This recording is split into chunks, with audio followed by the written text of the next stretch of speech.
What's going on, everybody? Hello again and welcome back to another episode of the Welch Report with me, Jean-Luc Welch. Make some noise, clap it up, get excited. Wherever you are, we are back with another jam-packed episode covering the world of the NBA specifically because you want to talk about an avalanche of information that just dropped a bombshell on everybody in the basketball world with the Bucks firing their head coach, plus trade deadlines coming up and everybody all of a sudden looking to make some major moves, specifically the Atlanta Hawks and the Lakers, plus much more to talk about on this show, including a GOAT conversation with Kevin Durant. Does he belong or does he not belong? In his opinion, he does. Is he right or is he wrong? And a plethora of other things that we got to cover on this show. Thank you for tuning in. Thank you for listening to the show. Again, leave a like on the video if you're watching on YouTube. Comment your thoughts and opinions. Subscribe to the channel and share the show with everybody that you know so we can build up this empire together of a community. We are almost at 800. We keep on climbing up and I can't do it without you. So thank you so much for all the support. And if you're on Spotify, like or rather rate this show 5 stars. We're available on Apple Podcasts, Google Podcasts, Spotify, every major podcasting platform. You name it, we're there. And if not, tell me, and I will get there in a heartbeat. But we got so much to cover. We got a bunch of stuff to talk about. And without further ado, let's jump right into the world of the NBA. Talking about, first and foremost, my goodness, what is happening in the mean streets of Milwaukee? All of a sudden, out of nowhere, the Bucks have fired Adrian Griffin, their head coach, after, mind you, this team is second in the East, 30-13 on their record this year. And it seemed like the boat was floating phenomenally. Offense has been clicking great. Damian Lillard has been finding a groove. Giannis has been as dominant as ever. The depth of the Bucks has still been one of the best all-around teams in the NBA. Seemingly, this was smooth sailing for the Milwaukee Bucks. Seemingly, this was a team that got it right, was working, was fluid, was doing everything great. Now, all of a sudden, they just go and, boom, drop the bombshell. Their coach is out of there. Mind you, remember when Mike Budenholzer was coach of this Milwaukee Bucks squad. And recently, after they won a championship and continued to have great winning seasons, decently deep playoff runs, all of a sudden they fired him out the blue. So this was another perplexing move to some degree as to why this happened. So what in the world would cause the Bucks to fire their coach after having such a great season this year? Well, one of the things was speculated was the fact that he was going to fire let go Giannis's brother, Dejuntay. Now, of course, that's a joke. We all know that Dejuntay, with respect to him, sucks as an NBA player. Is an absolute bum as an NBA player. Runs around like a chicken with his head cut off. It's comical basketball watching for the NBA fan. A palate cleanser to the dry, in some people's eyes, the dry regular season of the NBA, to watch somebody go and essentially tumbleweed their way down to somehow scoring some points or making a play in the Nazis. And again, this is no disrespect to Giannis or his brother, but there's a reason why the Nazis is on that squad. And it ain't because of his talent. No, it's because of the support that he brings to his brother. But again, that is more so a joke for why they were saying that Adrian Griffin got fired. But the real reason might have been because of two things. One, reports are saying that Giannis has lost faith in Adrian Griffin as a coach for the team, and he isn't running this team as needed to maximize what the abilities are for the Milwaukee Bucks. And specifically, the second additive to that sentiment by Giannis is the fact of Adrian Griffin's inability to use Damian Lillard to his fullest capacity. Now, again, we've seen Damian Lillard say that he's been adjusting to the system of the Milwaukee Bucks, and it was a rocky start to some degree at the start of the season, but seemingly he found his stride. It's not the outright game that we know that was in the Trailblazers, but he's been growing. He hit game winners. He's had a couple 30-point performances. I think he had a 40-point performance, if I remember correctly, this year, if not close to it. He's been, again, playing pretty well on the year, so it's very confusing when we watch and look at what exactly the reasoning is for why this Bucks team all of a sudden says it needs to depart in part ways. And again, going back to Damian Lillard, he's averaging 25 and 4 with 6 assists, 60% true shooting on the year. So it's, again, looking like the Damian Lillard that we know and love and wanted to go to a good situation, hence where he is right now. Look at what he's doing to the team. It's a bunch of different, it's not even different factors. It's perplexing because they made this move before. Again, Mike Budenholzer, they made this move before with a coach that was getting them quality wins, seemingly was moving this team in the right direction, had won a championship with them before, and just, it was perplexing, very perplexing. But if it is indeed true that Giannis has that much pull in the organization, if he's lost faith in Adrian Griffin and wanting him out of there, and they got him out of there, well, it just speaks to the testament of how important the Bucks value Giannis as an asset for this team, as being the ultimate alpha or the ultimate voice for the direction that this team goes in. Let's hope it's the right decision, because now, after Adrian Griffin got fired, leading candidate, or rather who has agreed in principle to be the new head coach, has been Doc Rivers. And this is where stuff really gets interesting.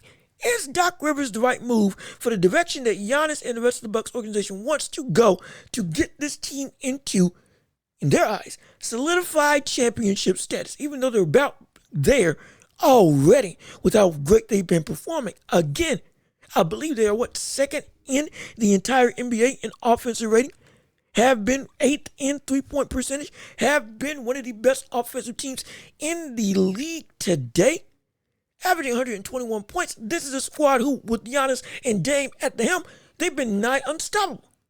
However, their defense has been 21st in the NBA, giving up 117, I believe, or rather, their defensive rating is 117.4, with offensive rating being 121.4.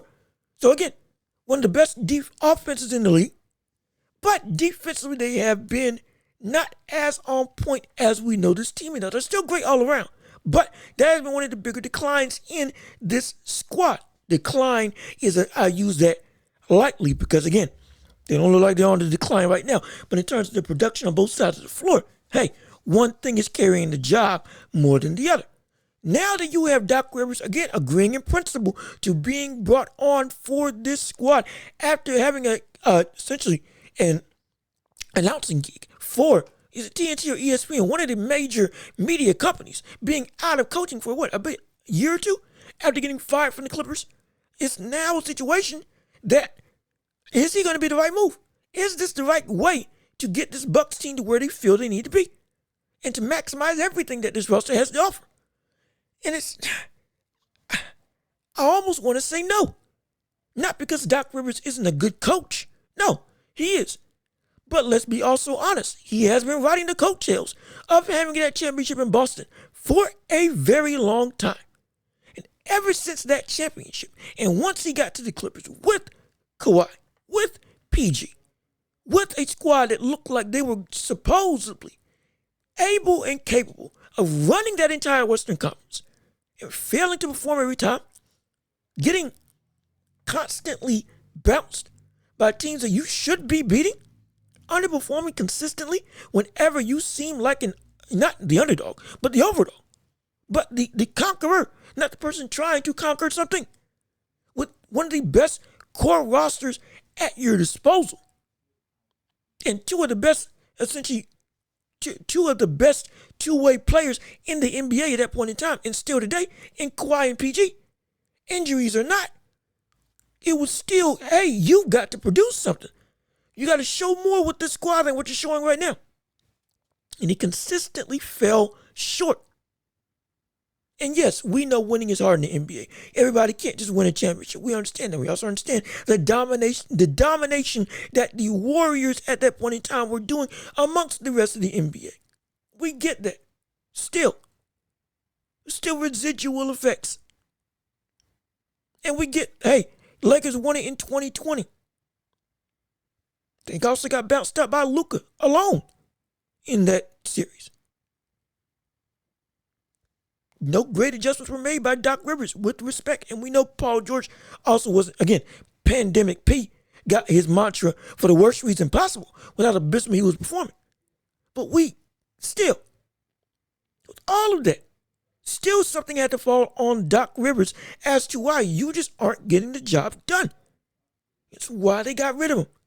Now going on this Milwaukee Bucks squad, a tailor-made situation. Is he going to be the man to get this team back on top? Or, back into the flow that they want to be in terms of being a dominant squad on both sides of the ball.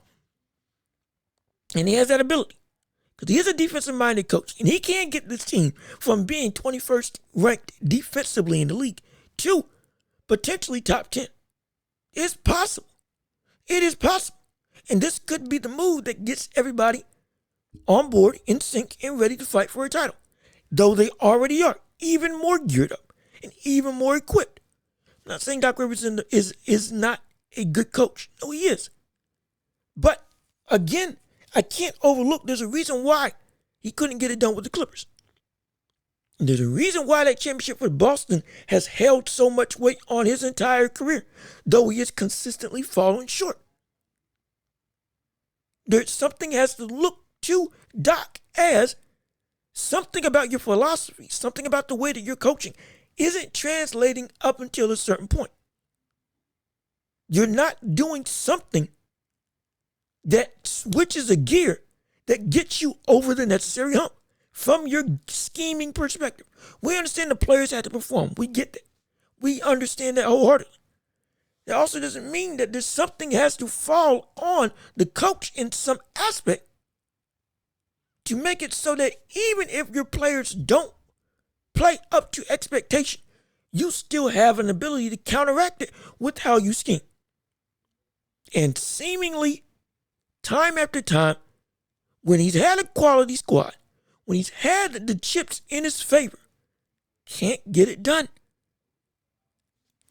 With this Buck squad, is this the right move? It can be. Oh, it can be. He can be the coach for the Bucks that can make this team fully fleshed out to go back to what they were in 2019 when they won the chip, or the 2021 whenever Giannis won a championship against the Suns. He could very well be the key. Could very well be the key to turn this team into the best squad in the East, arguably the entire NBA. Even usurping the Boston Celtics, who on paper are the most complete squad. They are. It's Boston, Milwaukee, and then Denver, Boston, Denver, then Milwaukee, in terms of complete filled out squads. Where from top to bottom, they are set to be a threat with everybody on their roster. No real weakness that you can just go and attack. They got a lineup for every situation. They can match up with anybody, and they're proficient in whatever they try to run. Small ball, big man game, 2-man game. If they want to play 5 out, if they want to play fast, if they want to play slow, if they want to play in the half court, if they want to be able to match up big on big, they can do anything. All three of those teams can do anything. Now it's a matter of coaching that can be the X factor in separating how they perform when they go against each other. That's what it's going to come down to, most likely at the end of the season. And is Doc going to be the man to make this fully flushed out Milwaukee Bucks team achieve their ultimate goal? He can be, but there is some skepticism. There is. There is some skepticism to it all. There is some real, it's a conundrum because it's Doc Rivers. And again, I respect Doc Rivers, but it is a real conundrum. Because they also could have gotten somebody like a Mark Jackson, who is still in the pool to be a head coach for an organization. He is still in the pool to be a head coach for anything.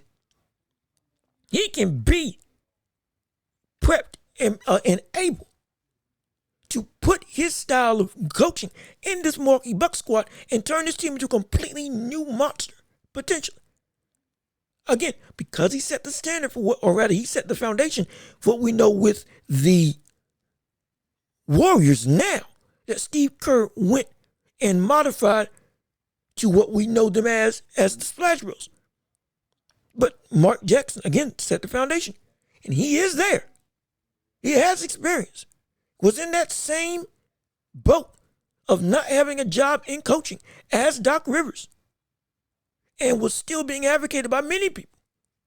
And not advocated for by many other people for idiotic and stupid reasons. For not having a job. To a degree has been blackballed. For no good reason. For hearsay more than anything. And if you want to look at what the hearsay is, go do the details and research for yourself, absolutely.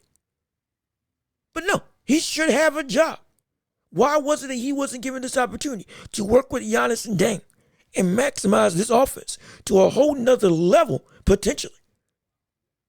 When you got a shooter in this era on the caliber, not saying he's as good, but on the caliber of somebody like a Steph Curry, with one of the most dominating, with, up until this point, 2-time MVP, Defensive Player of the Year, one of the most dominating drivers and basket attackers that we have seen in NBA history.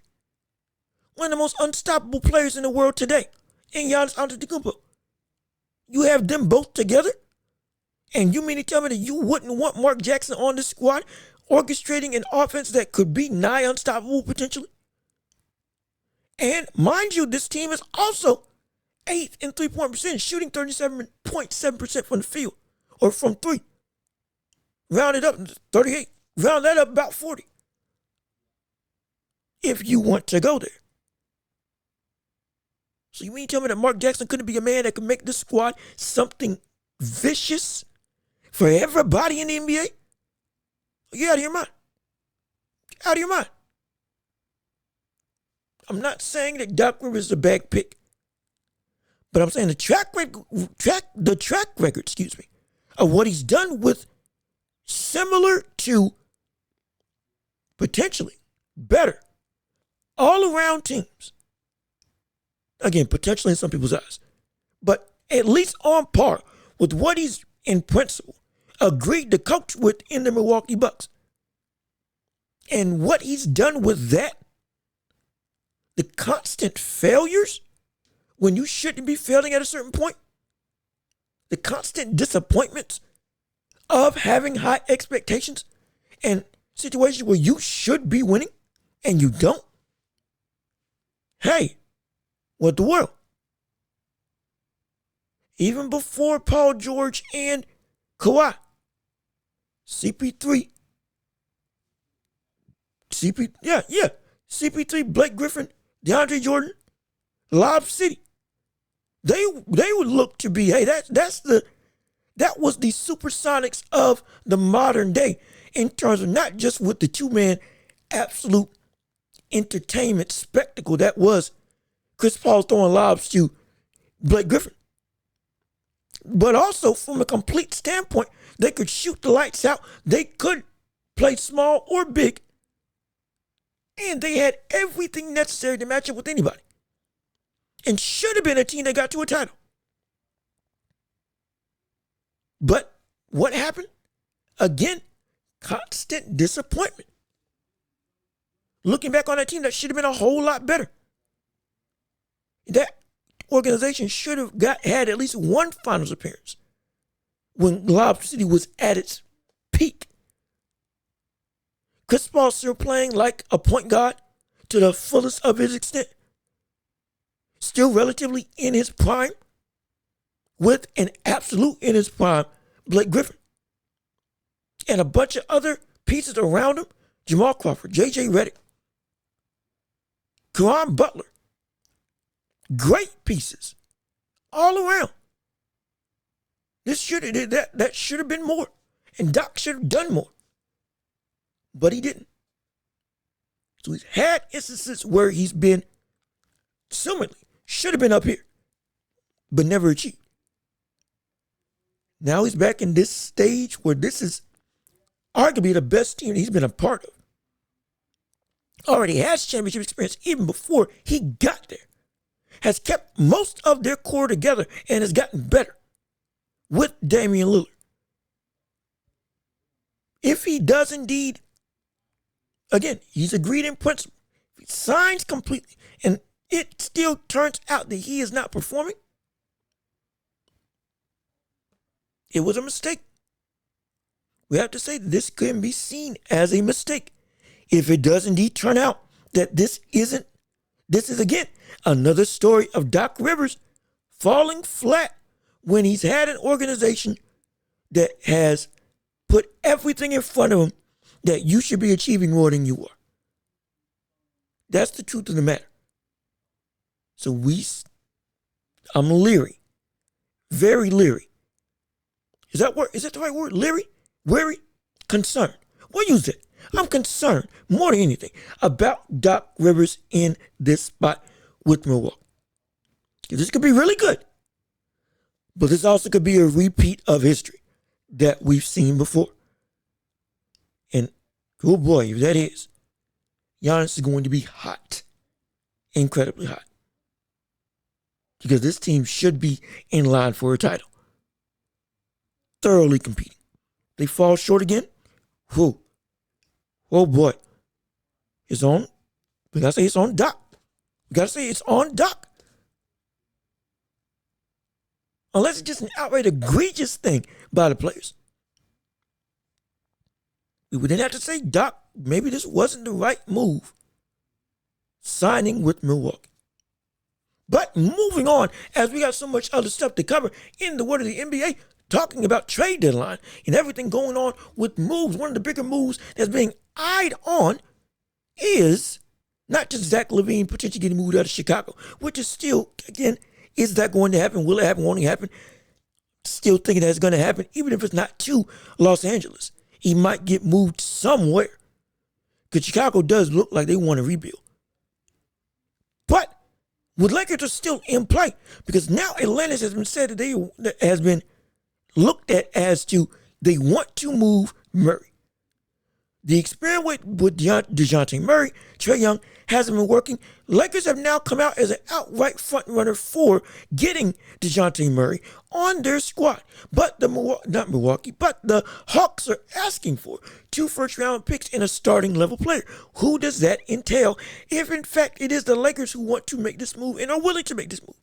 Well, D'Lo, most likely is going to be the guy that's going to be moved, has been speculated, not just by internal moves, but also by the way that we see D'Lo on social media, on Instagram and on Twitter, specifically with his Instagram stories, looking sad in press conferences.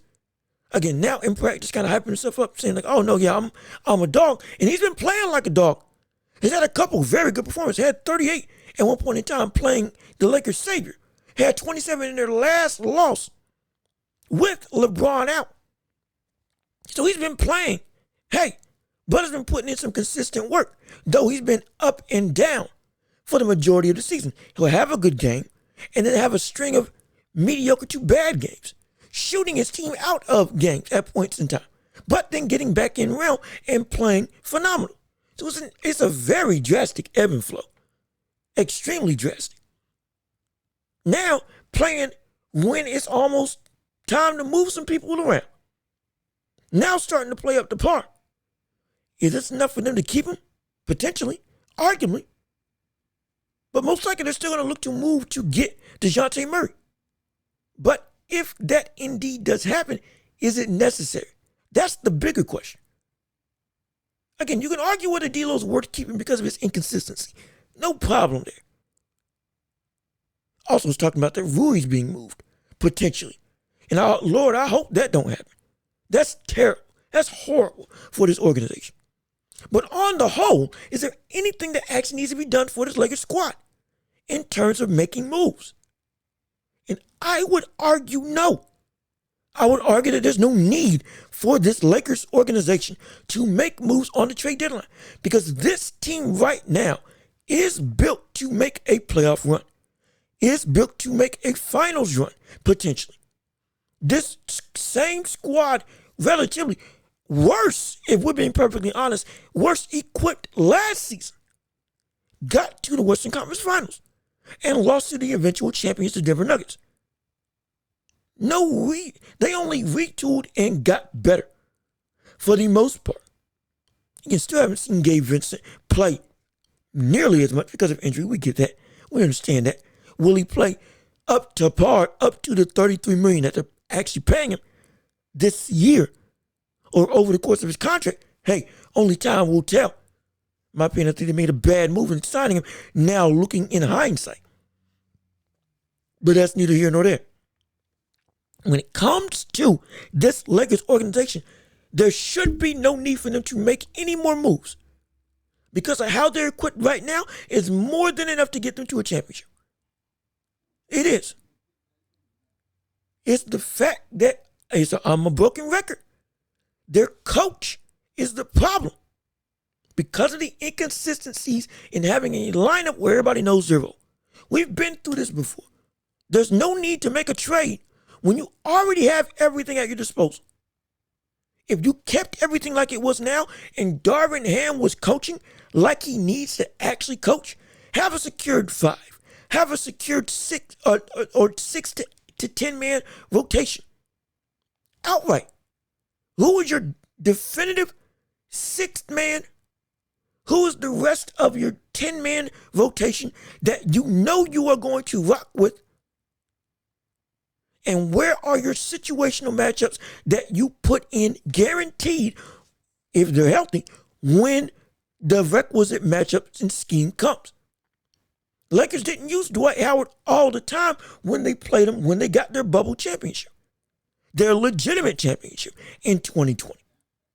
But they brought Dwight out on a consistent 10 to 15 minute rotation at some point in time. At minimum 10 to 5 minutes in game throughout the regular season.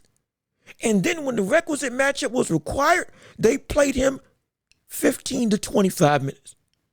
Like when he played against Nikola Jokic. Did some good defense on him in the process, but still. Played the situational lineup and throughout the regular season knew exactly what his role was. Rebounding, catching lobs, and being a defensive anchor when AD was off the floor to give AD some rest. But if that was 5 to 10 minutes throughout the game, and then sit down and let AD and Bron do what they do. That is what it was, and that's what worked. Now with Darvin Ham on his roster, they are still at the same record where they were last season at this exact same point in time in the season. When we were all speculating, hey, the Lakers might not make the playoffs. That's what was going on. This squad is still the same squad.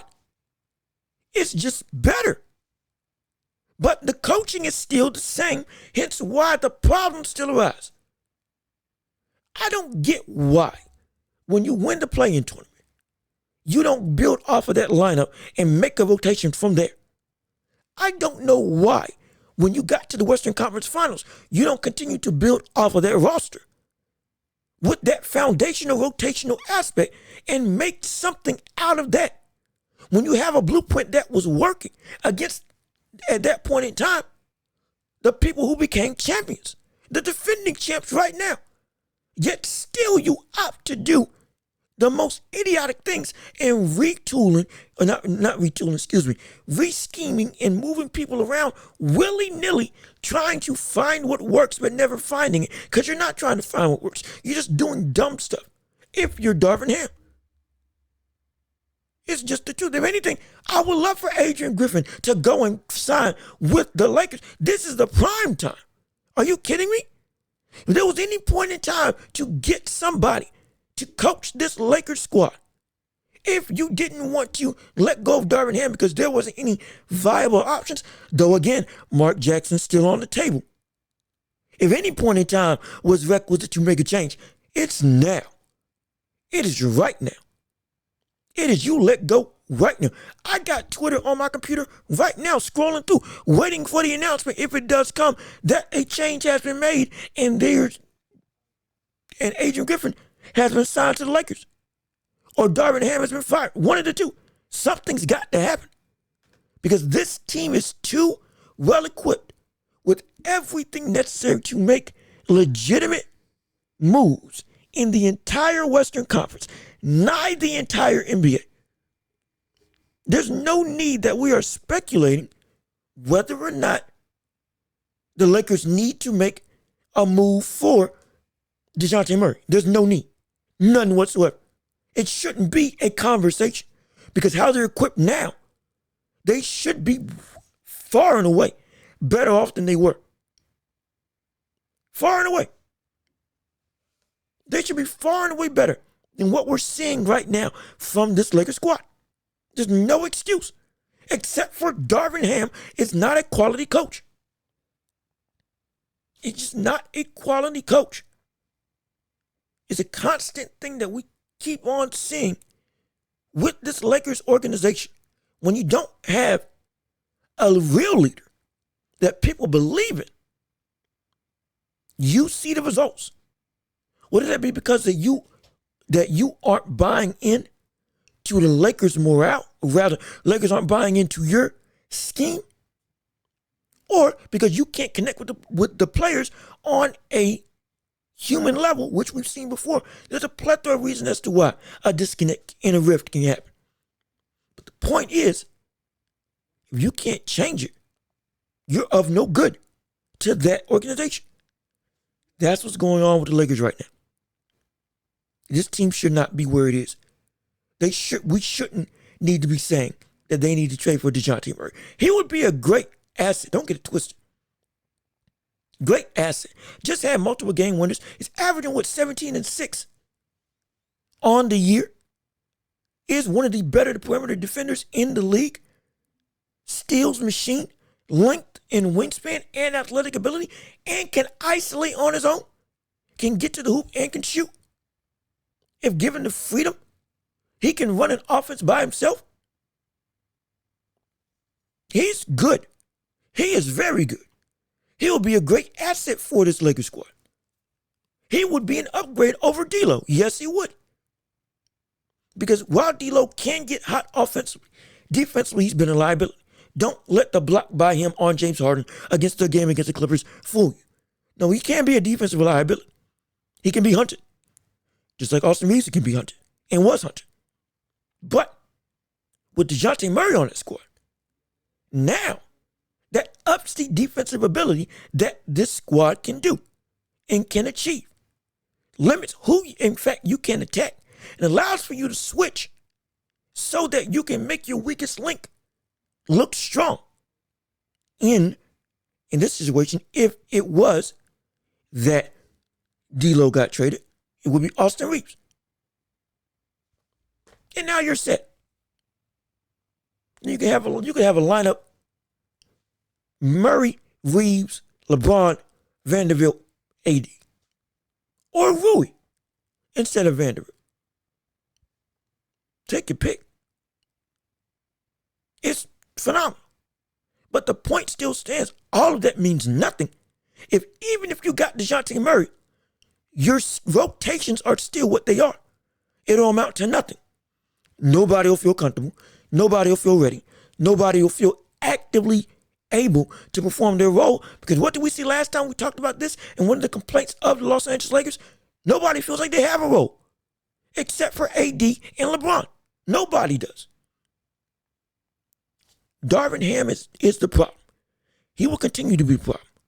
And if LA can get him out of there, now would be the time, more than any time, to make a move and make it so that Darvin Ham is no longer a liability for this Lakers squad to underachieve. Because you get some consistency on this Lakers squad like you did in the play-in, like you did when you made a deep run, a surprising deep run in the playoffs. You're golden. You're golden. You can't move up to a top 5 team in all the NBA if you're the Los Angeles Lakers because you're built like that. AD has been playing consistently, healthy, dominating. 25 and 14, I believe he was the leading rebounder, one of the leading rebounders in the NBA, one of arguably the best defensive center in the NBA. Is making a strong case to be in the running for Defensive Player of the Year. And is dominating down low. I'm not worried about him getting injured anymore. Not worried about him getting hurt. It's playing physical, playing like a dog, and you're wasting that? Shame on you if you're Darvin Ham. Shame. You should be ashamed of yourself. What is wrong with you doing these idiotic moves with this roster that if you just put everybody in one requisite role and give players the freedom necessary to operate to their fullest capacity, you can make this team go to the moon. But you won't, because you're not a good coach. Again, if there was any time to let go and make a move, now would be the time. Also, in the terms of the offseason, it would behoove me not to talk about Terry Rozier going to Miami. This is phenomenal for Miami because of the fact that Terry Rozier has been playing great in Charlotte while they have been a requisite nothing franchise. He's been playing phenomenal. And they got rid of Kyle Lowry, finally, because Kyle Lowry was doing a bunch of nothing. Oh, and by the way, one of the biggest reasons why that the Atlanta trade hadn't gone down, though it's been speculated, for Murray going to the Lakers, is because Atlanta may be looking for a third team to trade with to make the requisite compensation possible that they are looking for. And if that is the case, we could see some moves go on. And maybe Terry Rozier isn't done moving yet. Potentially. Hypothetically. I'm not saying it's going to happen, but I'm saying keep an eye out for that if it does indeed pan out. That Terry Rozier's last stop isn't in Miami. And he could very well end up in Atlanta. Or maybe end up in Los Angeles. It could go either way. Who knows? If it does fall to that metric. I'm not saying it will. I'm saying it's a possibility. We know how crazy trade deadline can be. But back to the point at hand. If they do keep him in Miami, hey, that could be something very good. Now you got Butler, Bam, and Rozier. More offensive firepower at your disposal to back up Jimmy Butler, especially come playoff time if it comes to they make the playoffs. Yes, they have looked now they haven't looked like the same Miami Heat squad that we know them as for the past 2 years that have made surprising playoff moves. We get that. Trades, injuries, and all that stuff, yeah, that has affected this squad. But still, we could see Terry Rozier be a legitimately good piece for this Miami Heat squad and for this team. And when they get fully together, oh boy, oh man, with some more moves in the trade deadline if they do make them. Don't be surprised if we see Miami again making a run in the playoffs. Though how relatively quiet they've been this season. Don't be surprised because it's Miami. Because they have a legitimately good player and pick up in Terry Rozier. And because of Jimmy Butler. If it gets to a point where they have a legitimate shot at the playoffs, he will turn into Michael Jordan's son, as we know him to turn into at times. Just the second coming of one of the most dominant players that we've seen ever. Out of nowhere. When he turns it up, oh my goodness. It's a scary thing to see. Because it's all fun and games, but legitimately, that brother's a dog. They get into sniffing distance of saying we can be in the playoffs comfortably and we can make a shot. Oh man, everybody look out. Because this could build into something more, potentially. Now transitioning from off-season moves into the world of dominating performances in the NBA, as we got to talk about Joel Embiid putting up 70 points on the Spurs in an absolute masterclass. one of his best games, the best game of his to date offensively. It was insane. 58% from the field all around. Went 21 for 23, 91% from the free throw line that's what that percentage comes out to. 18 rebounds. He was on a tear. It was wild to see. And again, this is on Victor Wembanyama. Granted, 7'4". However, brother is skinny as a stick. And this is one of the biggest things that comes into a concern for Victor Wembanyama, at least at this stage in his career. How will his body be able to adapt to these big giants like Joel Embiid, who may not be as tall, but are physically so gifted and so powerful? You and your height might not be able to make up for that type of difference. And we saw that come full force here, handling him like a gazelle. It was a lion eating a gazelle. Excuse me. It was just flawless basketball. It was not one of his best game to date. And most likely, this solidifies him, at least in my mind, as leading MVP. We talked about this earlier. Is he, in fact, the leading MVP candidate? He was a front runner, and it was close between him and Nikola Jokic, with Nikola Jokic putting up, again, 25, 10, and I believe 8 or 9. How dominating he's been with his performances throughout the season. But this is it's undeniable. Again, another testament of just how great Joel Embiid has been this season. Averaging, 36 and 12? 36.6 and about 12 rebounds. Has been on a tear offensively. Has been unstoppable against everybody. His last 10 games, he's averaged 40. Last, 20-something? He's put up 30 minimum. Most of those, it's been 35 or more. It's insane the amount of groove this brother's in right now. Joel Embiid has been playing like the best basketball player in the world at this point in time. It's very hard to argue. It's either him or Nikola Jokic. And Jokic has been always plays lights out. It's easy. Again, multiple game winners is putting up 25, 10 and 10, 30, 12 and 8, 30, 12 and 10, 30, 10 and 10. Just on a whim. Whatever. Affecting the game, only scoring 4 points. It's insane what we see Nikola Jokic being. But at this stage, right now, the production is just speaking for itself at this point in time. Joel Embiid is starting to separate himself from everybody else. This season, he is starting to separate himself from everybody else. He is, my goodness, it's insane. This is insane. And he's the only, quote unquote, main name star on his squad. No disrespect to Tyrese Maxey, but hey, Joel Embiid's riding the ship on his own. After everybody else left. After James Harden left. We've been through this. After James Harden left. After Ben Simmons left. After essentially being the lone wolf to carry this organization. Domination after domination after domination. Climaxed by this dominating performance. It's a sight to behold. We have to say, at this current point in time, we need to start considering Joel Embiid right now as the best player in the league. Because that stretch of games is undeniable. It's irrefutable. You can't undo that level of production, nor just act like it doesn't exist. It just doesn't. Again, Devin Booker put up 70. And we lauded over it. This is insane. This is insane. This is insane what we saw from Joel Embiid. And he is, what makes this so special? Even more than that, what makes this so special, more than just the achievement, is the fact that we are now witnessing a distinct point in time when a player is reaching the best that he's ever been.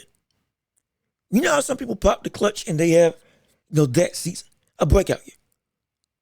And then even after that breakout year, okay, now he's hitting his prime. And then you get a point in time when, oh my gosh, this is the best this guy's ever been. This is the best version of this player. It just is. For Kobe, it could be when he averaged 35. It could be. For Shaq, it could have been his 01-02 season. For LeBron, 2018. the best player of any version of any player ever that I've ever seen. But everybody had one. Also, some people thought it was 2013 Miami. And some people thought it was 2016 LeBron. There's so many. But for me, it's 2018 LeBron. MJ, it's one of the championship years. Is it 93? Is it 96? You take your pick. But he had a version that was the best that he had ever been. Hakeem Olajuwon. He had a version in time. NBA champion, Finals MVP, Defensive Player of the Year, NBA first team. That's the best I have seen Hakeem Olajuwon in his career. He had put everything together. Everybody's got that one version that is distinctly, that's Joel Embiid to his fullest extent. In terms of thinking of other people, that's Hakeem Olajuwon in the fullest capacity. That is Michael Jordan in the fullest capacity. That's LeBron in his fullest capacity. This is what we're seeing from Joel. This is Joel Embiid to the fullest extent. This is the best Joel Embiid that we have ever seen, and maybe that we will ever see. There's an argument that this could be the best version of Joel Embiid that has ever been. And mind you, he won MVP last year. And last year I was saying it was disputed. And my pick was Nikola Jokic because of how across the board he had that same level of domination. In more categories and a bigger effect on the game. That was me. Which I still hold true to that.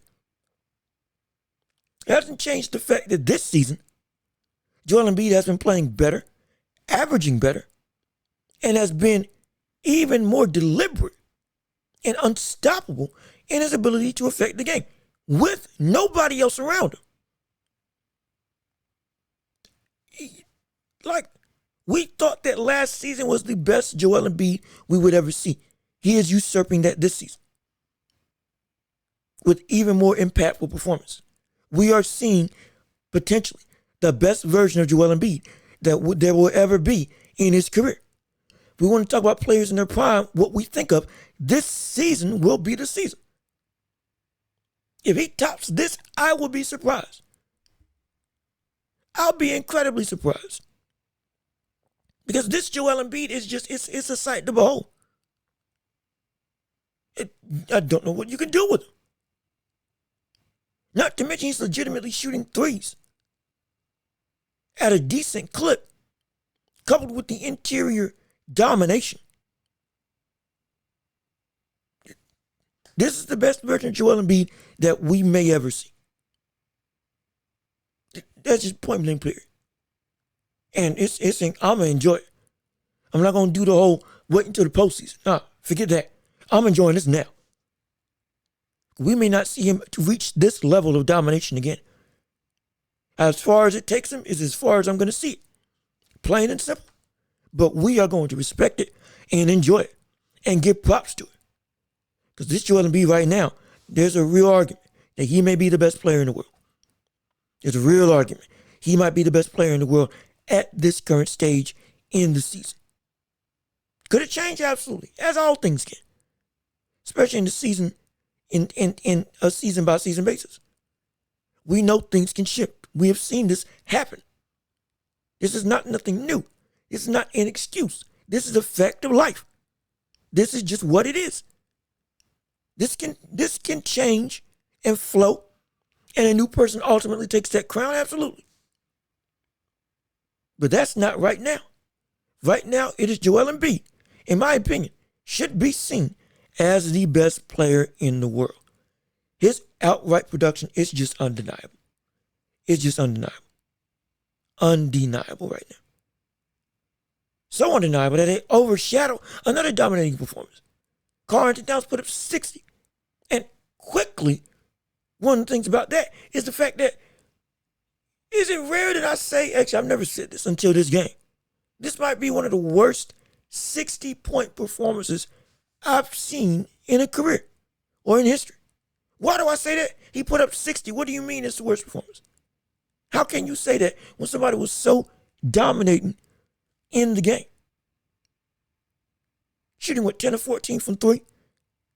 Shot plus 50% from the field. Broke Kobe's record of most points scored, I think in a half, about with 46. Was looking to potentially break Kobe's record. He had 60 going into the third quarter, or close to it at least. He scored 62 ultimately. He was either close to it or right at 60. But what makes it so abysmal? He went 2 for 10 in the fourth quarter. He was subbed out of the fourth quarter against the Charlotte Hornets, mind you. In the last, 2 minutes of the game? Because it was a liability. He shot the Wolves out of the game and shot Charlotte back into the game. Shot the Timberwolves out of the game and shot Charlotte back into the game. Went from the biggest reason to why they were winning, and they were up by 14 at one point, 14, 16, to all of a sudden, they're back to within 2. The game is tied. Because Carl is just wetting the bed. He's folding under pressure. Ultimately, it cost him. It's one of the best teams in the league right now. One of the best teams in the league. Got one of the best records. Still a surprise to me every time I look at the standings. Because it's the Timberwolves. I'm not used to them being good. But they are.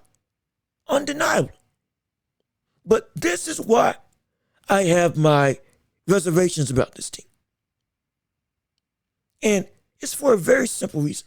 Because of this performance by Cat and the ability to fold late in the game. With this Timberwolves squad, I have not seen anybody, except for Ant, I haven't seen anybody really be able to show that when it comes down to it, they are able to get the job done late. And by late, I mean postseason late. Yeah, we just said that the regular season is supposed to matter and all this stuff. I understand it, and it does. But we're also talking about that looking down the line, if this does indeed, in fact, bode true that we want to see the Timberwolves, or we see the Timberwolves, hold this same spot at the, I believe, at the top of the Western Conference. What exactly is the faith that I have that they're going to be able to maintain that same level of production? Though they have started out incredibly hot as All-Star break approaches. It's the real question of, while this team has been playing absolutely phenomenal, one of the best defensive teams in the league, and one of the best offensive teams in the league, all around has been playing a complete brand of basketball. Got stars playing well. Got Rudy Gobert playing well. Karl-Anthony Towns, as you can tell, has been playing phenomenal. And Ant's being Ant. Anthony Edwards has been playing like the budding franchise star that we know he is. This doesn't change that there's still some shakiness that I have with this team, specifically for that reason. Like when Cat went absolutely horrible and just all of a sudden flipped off, I'm afraid that that's what's going to happen with this squad as the season goes on. As time keeps on moving, will we see this organization all of a sudden flip a switch and turn off, shut down, fold, and discombobulate in totality? It's a right fear because we've never seen the Timberwolves in this position before. To this version of the Timberwolves. Never seen to this degree. Never. We've never seen them seemingly in all accounts being completely good in this modern day era of basketball. And it's a real question of, again, it's your first time hitting your stride in this complete of a metric. Since that's the case, how long can you maintain it? Because the greats keep this same stride all season long. And can you do that? It's a real question. And literally only time will tell.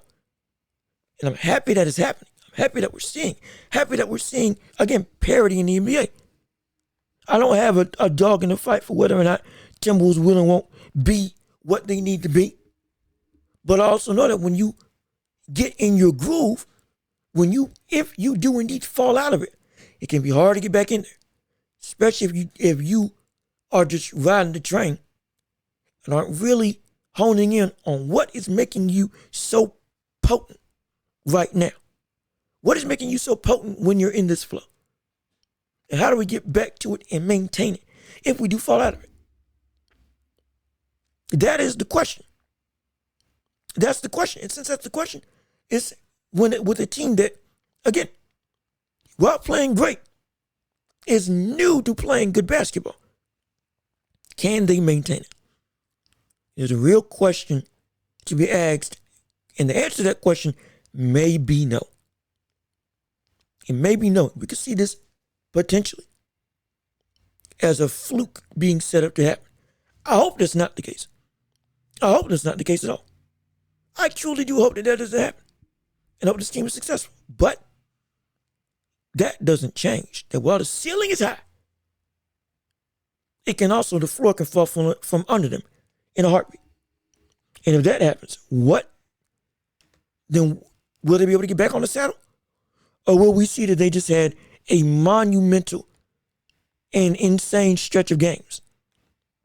And this is indeed the real Minnesota Timberwolves. And finally, for this show, as we cover the world of the NBA, we need to talk about one of the biggest stories going around, right? And one of the biggest speculations going around right now. And that is KD. One of the biggest conversations going on in the NBA is the fact that should KD be in the GOAT conversation? He himself is asking, why is he not in the GOAT conversation on everybody's list, or in everybody's mouth, on everybody's mind? What, is it just his words? Just because I joined the Warriors? Is that what takes me out of it? That shouldn't be.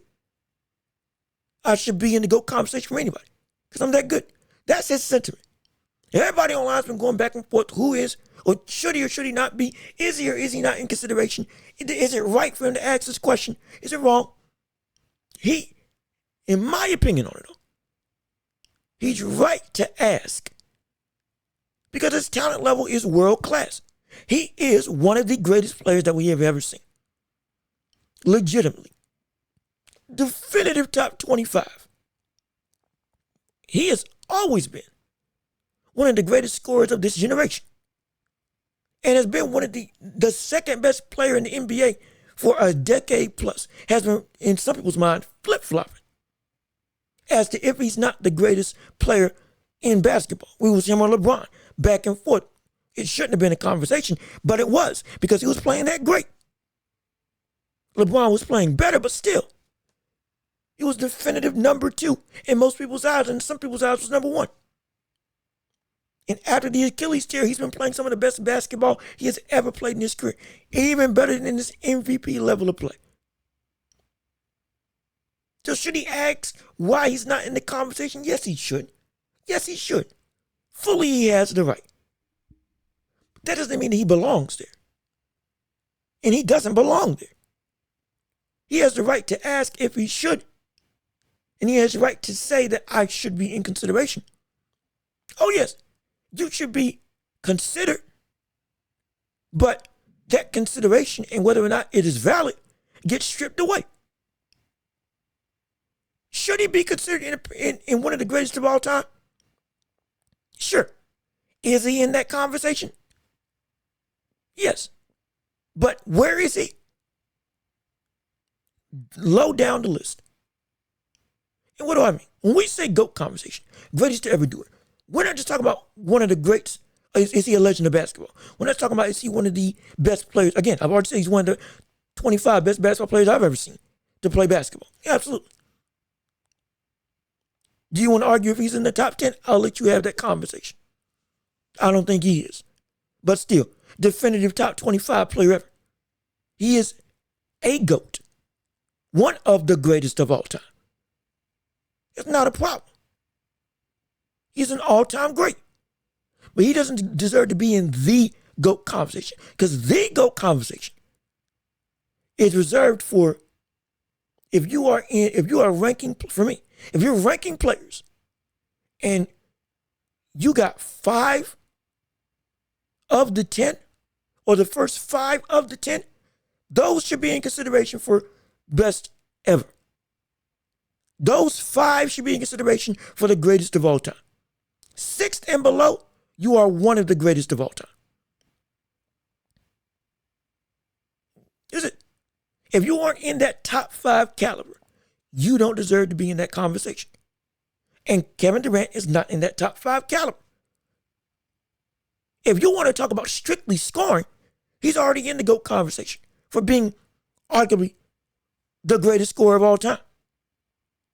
I was saying that for a long time. Now I'm thinking if he's not the GOAT, he is. Hey, he's one of. He should be in that conversation outright. Absolutely. For scoring. Absolutely. Should be considered one of the greatest scorers, period. Hard to put 5 scoring players ahead of Kevin Durant. Not just in terms of bag, but in terms of production. No. He is one of the greatest scorers to ever lace up a pair of basketball shoes and to step out on the floor. He belongs in that conversation outright. But in terms of all-around GOAT, absolutely not. And mainly, yes, it is because of Golden State. Let's not mince words about it. It's because of Golden State. You forfeited your right to have yourself in that conversation when you went to Golden State. And no, this is not like when LeBron went to Miami. Miami was a team, I believe, under 500 when he was initially going there. And if it was just Wade and Bosh who got there and not LeBron, they wouldn't have gotten out of the second round, in my estimation, in the playoffs for the totality of their tenure together. It wouldn't have. And when LeBron came from Cleveland, Cleveland wasn't able to do anything. Cleveland had not brought any requisite talent to compete against the Boston Celtics at that point in time. He had already given his everything. He had already drugged teams that were terrible to 60-win squads, to dominating seasons by himself when that team had no business being there. No. And don't use that argument of the East was weak. Nah, he was on one of the weakest teams in the East, if you want to use that argument. And yet he still came out and beat up everybody. Got to the finals with a squad that had no business being there. Did it again in 2018, did he not? So, nah. Put in his time. The organization didn't do anything. Dan Gilbert, the bum of an owner, didn't put anybody around him requisite to make a legitimate run at a title actually viable and winning. And just cold-heartedly took everybody out in the East, ran the East, and then showed that he could also do it by running the West. But the move to Miami didn't take him out of the GOAT conversation. No. People may have not liked it. I liked it because I knew it was necessary. Not because he couldn't do it or he didn't have the talent, but because where he was at wasn't surrounding him with the necessary ability in terms of the players to pull their weight to get over the hump. There was no way. There was no way. None whatsoever. Nobody was coming to Cleveland. They didn't put anybody in Cleveland that could get them to be able to beat Boston, no matter how good LeBron was playing. No way in the world. All them 60-win teams were all requisite because of LeBron and nobody else. No disrespect to Big Z. No disrespect to Larry Hughes. But nobody. No. They were only all-stars because of LeBron. Just like DeAndre Jordan was only an all-star because of Chris Paul. He made them. They did not help him. He just didn't. Offensively, they were no. Defensively, hey, no discredit. They were good defensively. But offensively, my God, she sucked if it wasn't LeBron. Spurs exposed it. Everybody exposed it. LeBron was that unstoppable. It was so hard to actually stop. But still, no. Completely different circumstance for why he left to go to Miami versus what KD did. When KD had OKC, when KD had Westbrook, had Harden, had Serge Ibaka, had Thabo Sefolosha, had Steven Adams, had a great bench, had everything, and had the Warriors on the ropes in the same situation that they had Cleveland in 2016. 3-1. And they blew it. Kevin Durant blew it. Kevin Durant and Russell Westbrook didn't play the way they needed to play. They folded. And Kevin Durant folded. When he had them on the ropes, they could have gotten to a title. They had already gotten to the finals. They had matured, and then they were almost there again. One went away. Yet, flounder and fell by the wayside. Just went kaput. Kevin Durant shrunk. Yes, he did. And then he goes to the Warriors, who already won 73 games, who already was seen as one of the best teams in the NBA, who already had won a title,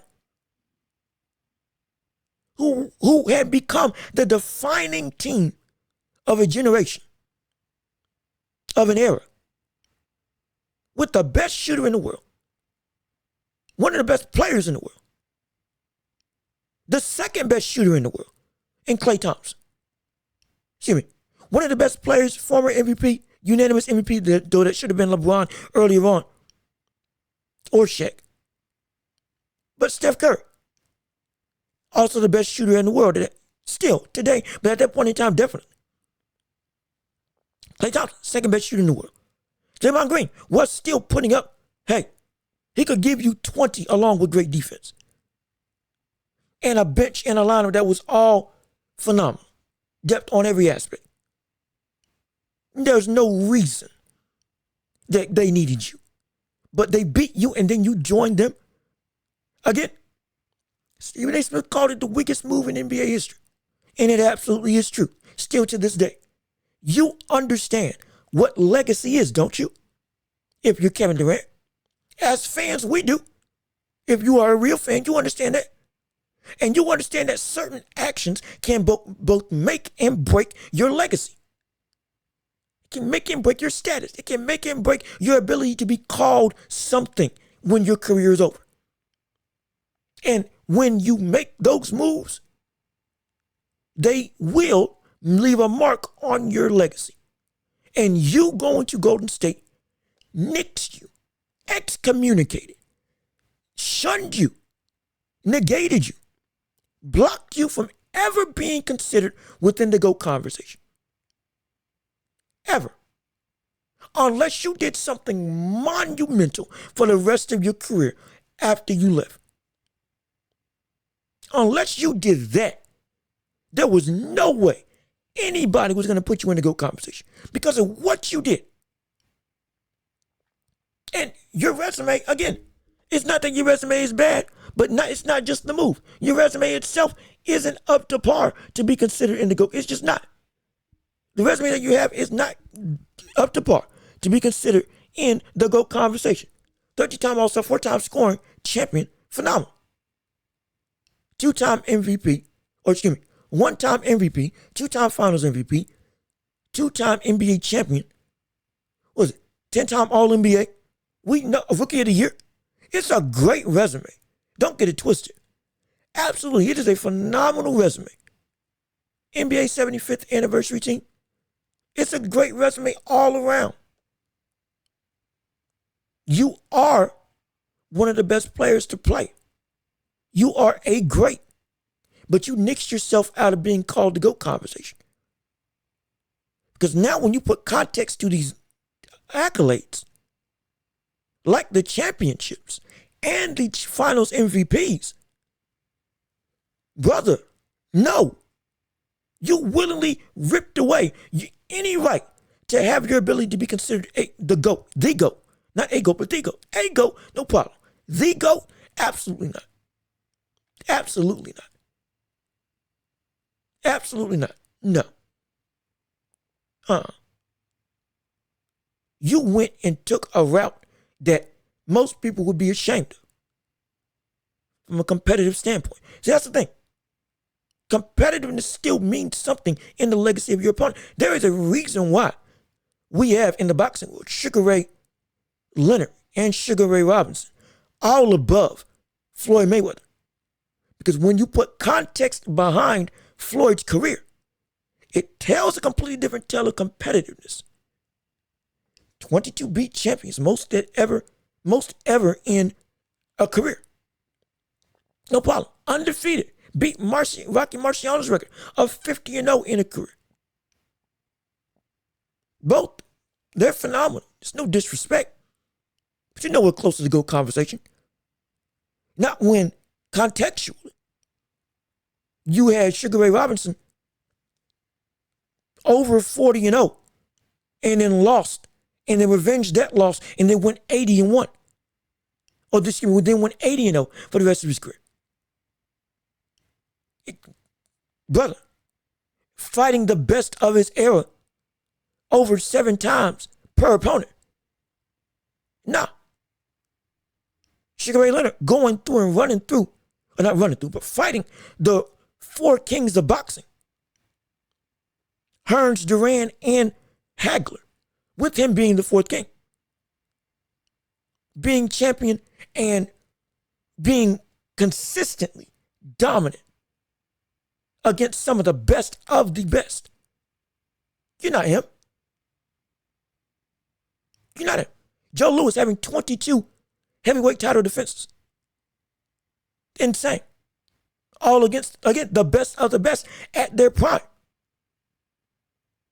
Ali, Frazier, George Foreman, we can keep going. Julio Cesar Chavez. There's so many people that have accomplished so much. All of these careers, 100 and something. Sugar Ray Leonard, 140, Sugar Ray Robinson, 143. Ezzard Charles, 100 and something wins. Archie Moore, 100 and something wins, 130 something KOs. You see the trend, the context behind these achievements, and the competitiveness behind these achievements means something as to the legacy of these fighters and athletes, and with players in the NBA. Same thing applies. And you ripped out that whole conversation for yourself because you went to the best team of an era when you could have beaten them, when you had pieces, when you had a running mate, when you were still seen as the 2nd best player in the world. At minimum 3. Because the conversation was LeBron, Steph, and you. And though everybody put Steph ahead, it was always LeBron. It was always LeBron. Let's not get it twisted. LeBron was always the best player in the NBA. Steph became the poster child and arguably the 2nd best player in the NBA. But you could flip-flop between him and KD if you want to. But KD was minimum top 3. And then you go pair at minimum the 3rd best player in the world with the 2nd best player in the world on the best team potentially of an era that lost in an 1 in a billion chance to the best player in the world. And in my opinion, the greatest player of all time in LeBron James. And that's the only reason why they didn't cap off that one with the championship. Going against somebody that was the only man that could make that possible. No. Outside of that, and you got recruited by the team that just beat you. No. And you went with it? No. You don't deserve to be in that conversation at all. Absolutely not. You have no right. You have a right to question. But you also have no right to act like you don't know the answer. You just answered it yourself. You just throw off, oh, just because I joined the Warriors, that takes me out? Yes, it does. Yes, absolutely, it does. No doubt about it, it does. It does 10 times over. You're the only person whose career asterisk is undeniable and is accepted by everybody in the world. It's understood by everybody in the world. Oh, yeah, this brother's great. Oh, he'll never be a GOAT conversation. Oh, no. Oh, absolutely not. Look at what he did. Look at how he went about winning. No. And since then, you ain't done nothing. Let's not forget that. It's not just the move. It's what happened after the move. Again, the only reason that you would even be put back in that conversation would be that you achieved some astronomical accolades afterwards. And you didn't. You didn't. Never won MVP again. Didn't become Defensive Player of the Year. You never got back to the finals. You not only did the same thing that you went and did with the Warriors, and the same thing that people vilified LeBron for. And you did that 2 more times. You hopped to a team on Brooklyn, KD, Kyrie, and James Harden. Then when that didn't work out, you didn't try to stay. You jumped ship and you went and played with Bradley Beal and Devin Booker. Another big 3. And CP3 at one point in time. Before CP3 got traded. But you see the trend. There's a trend. Here's a trend. We get player movement and player empowerment. We love it. We need it. We want it. We don't want that taken away. This is great. But also the moves that you make also define to a degree where your standing can be. It affects it. It does. And the decisions that you made and continue to make all make this absolutely irrefutable that you cannot be in the GOAT conversation. You have no ability to be in the GOAT conversation, ever. You can't. If you had went to any team except for Golden State, when you chose to leave OKC, excuse me, hey, we could be having a completely different conversation. You win a championship with any other squad, we having a whole different discussion, an entirely different discussion. You go to anybody, except for Golden State, you wouldn't have, this would not be your legacy. This is going to eat you away, ain't it? It's going to eat you up, ain't it? It's going to make you, it's going to make you fidgety. It's going to make you think. Because this is going to be something that's going to be on you for the rest of your career. And after you retire. This is going to be what's on your career now. You went and made a decision to go and face and play with Golden State when they did not need you. When they were the ultimate team to be beat. And you had a squad that could do it and almost did it. And you went and played with them to get a championship. We knew it was just to get a championship because we knew when you went there, it was unstoppable. We knew that LeBron, Wade, and Bosh was going to be a real threat when they went to the East and when they went and played together. Oh, phenomenal. It would look great. But we also knew that, okay, this looks scary, but it ain't going to be unbeatable. Because you still got Boston in their big 4, excuse me. You still had squad like Indiana, who were giving them a real run for their money. It wasn't like it was just, oh my gosh, nobody can stop them. They're most likely to win, don't get me wrong. I'm not saying they weren't favored. They were. They absolutely were. They were feared. Don't get it twisted. But that doesn't change that we weren't looking at them the same way we looked at that Golden State squad. That Golden State squad is seen as the best put together team in NBA history. That Golden State squad was better than the Golden State squad that set the record for most wins in NBA history. That beat the Chicago 95-96 team. That squad beat their record and you joined them. And you got the audacity to ask, why am I not in the GOAT conversation? Just because of that old thing? Yes, because of that old thing. Because it was a priceless price to pay for the accolade that you wanted most. And it happened. You balled out. Don't get it twisted. The production was there. But the context now strips away the shine that should have been. Erodes what should have been outright adulation. We don't look at those championships with great anticipation. We look at those with a scowl. You going there brought down the championships for you. Ironically, just for you. We know Steph was on that squad. Dre was on that squad. Clay was on that squad. Yet we hold their championships, though they were on the same team, in higher esteem than you because of what you did. You did this. You did this. You made this. You could have said no. Draymond Green reached out to you. You could have said no. You could have said no and gone to any other organization and kept not only the competitive nature of the game well and alive for that stint in time. But also, you could have gone and won with any other squad. If you weren't happy with Russell Westbrook being your running mate, plenty of other organizations that were equipped to be successful. And you chose Golden State. Shame. Feel it. Because this is you. This is what you did. It is your price to pay. Your burden to bear. Unless you do something astronomical for the rest of your career, you can't get back in the GOAT conversation.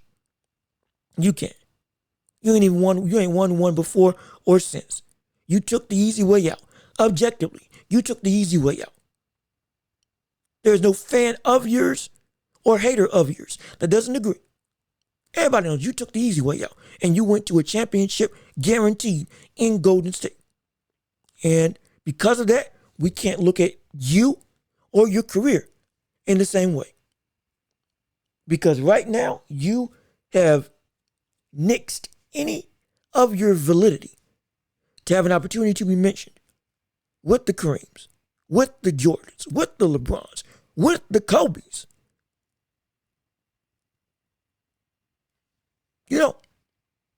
Don't got not one reason to be considered amongst any. Tim Duncan? Absolutely not. Shaq? No. None of them. Bill? No. Greatest of all time? You have no reason. Every name I listed is closer than you, both in actual individual achievement and in legacy. Nope, you don't deserve it. And yes, proudly we say, you are out of contention for the GOAT conversation, and stop acting stupid because you know why. Because you made the weakest move in NBA history and chose to go and play for Golden State. This is all on you. You forfeited your right.